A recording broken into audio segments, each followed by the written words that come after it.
সবাই তো বদলে গেছেন, আপনারা দেখছেন প্রশাসন, পুলিশ, এত সক্রিয়তা, আপনাদের মিডিয়াও অনেকটা বদলে গেছে।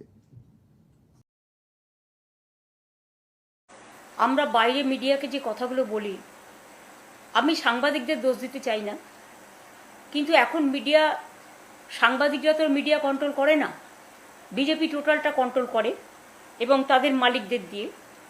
এবং এখন মিডিয়া, আমি রেসপেক্ট জানিয়েই বলছি, মিডিয়ার বদলে গদি মিডিয়া হয়ে গেছে। কাজেই ওরা আমরা যেটা বলি সেটা পজিটিভভাবে না দেখিয়ে ন্যারেটিভ এবং নেগেটিভ বিজেপি অফিস থেকে যা বলে দেওয়া হয় তাই করে। ভারতবর্ষে এ ধরনের সিচুয়েশন হবে ভাবতেই পারি না। এখনো মনে হচ্ছে এইসব এত সন্ত্রাস, রাষ্ট্রীয় সন্ত্রাস, অত্যাচার, সমস্ত কর্মীদের থেকে সাধারণ মানুষকে গ্রেপ্তার, বিশেষ করে একতরফাভাবে মানুষকে হিয়ারিংয়ের সুযোগ না দিয়ে। বিস্তারিত তথ্য সংগ্রহ করছি।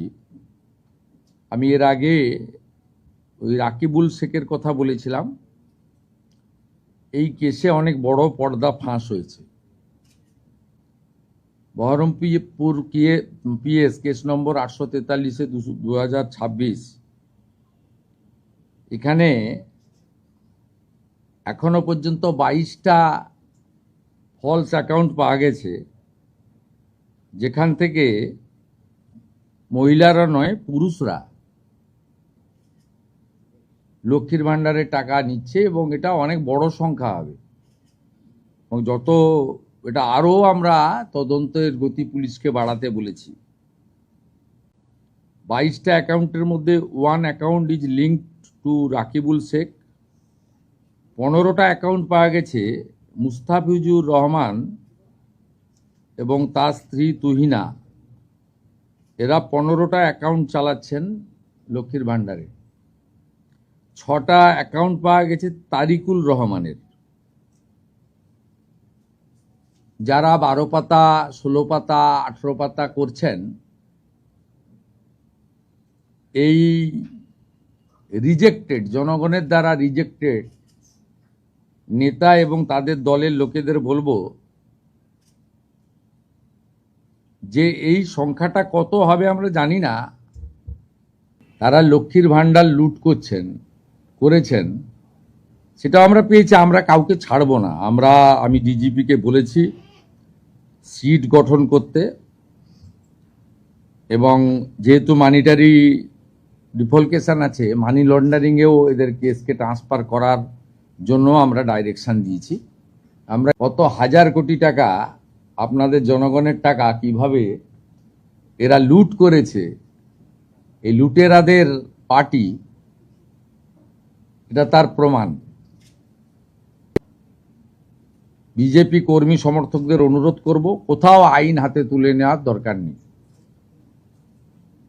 সরকারের উপরে ভরসা রাখুন।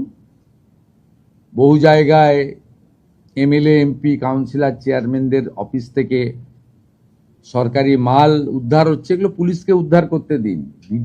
ম্যাজিস্ট্রেটরা যাচ্ছেন, ভিডিওগ্রাফি করবেন। আপনাদের কোথাও কার্যত উঠে যাওয়া একটা পার্টি, ফলতা উপনির্বাচনে চতুর্থ হওয়া পার্টি,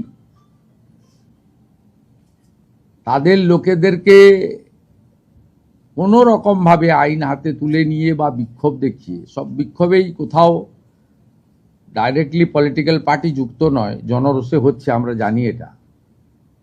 আমরা এক্ষেত্রেও জনগণকে, আমি মুখ্যমন্ত্রী হিসেবে অনুরোধ করব যে অভিযোগ দিন, আমরা ব্যবস্থা নিচ্ছি। আপনারা আইন হাতে তুলে নেবেন না, কোনো প্রয়োজন নেই এটা করার।